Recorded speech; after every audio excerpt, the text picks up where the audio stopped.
एक बार की बात है, संध्या काल का समय था। सुखदेव जी कहते हैं, राजा परीक्षित ध्यान से सुनो, संध्या काल का समय था और कश्यप ऋषि की पत्नियां थी।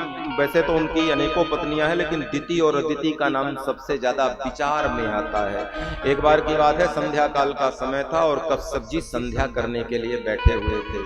और संध्या काल के समय कश्यप जी संध्या बंदन में बैठे हुए थे। उसी समय उनकी पत्नी दिति ने कामना में प्रवेश करने के लिए गृहस्थ धर्म की इच्छा जागृत करी, गृहस्थ धर्म का निवेदन किया।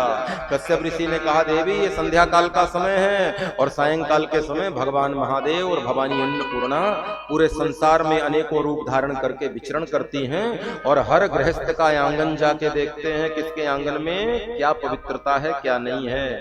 इसलिए मैं कथा में प्रायः कहता हूं, संध्या काल जैसे ही हो, संधि बेला जैसे ही आए, घर के द्वार खोल देने चाहिए।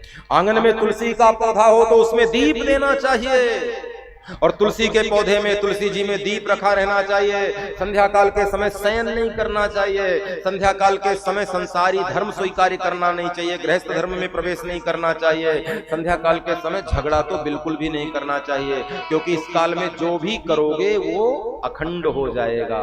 इसलिए संध्या काल संयम के लिए होता है। संध्या काल बड़ा दिव्य काल है। इस समय भगवान महादेव, भवानी अन्नपूर्णा हर गृहस्थ का आंगन देखते हैं और जिसके आंगन में तुलसी का पौधा हो, दीप जल रहा हो, अंदर से मंत्रों की ध्वनि आ रही हो, पति पत्नी प्रेम से भगवत चर्चा कर रहे हो, उस आंगन में महादेव थोड़ी देर बैठ जाते हैं कि ये वैष्णव का आंगन है, यहाँ थोड़ी देर बैठना चाहिए। जिस घर में शाम को झगड़े की आवाज सुनाई दे, लड़ाई की आवाज आए, आंगन में अंधेरा पड़ा हो, द्वार बंद हो, न जाने किस दुनिया में खोए हैं लोग। आजकल संध्या काल में ही दरवाजे में ताला डाल के घूमने निकल जाते हैं लोग, और ये बिल्कुल अच्छा नहीं है। क्षमा करना, माताओं से मेरी प्रार्थना है, संध्या काल संभालिए तो आपकी रात्रि अच्छी व्यतीत होगी, और जिसकी रात्रि अच्छी व्यतीत होगी उसका सवेरा अच्छा जाएगा, और जिसका सवेरा अच्छा जाएगा उसका पूरा दिन बहुत अच्छा जाएगा।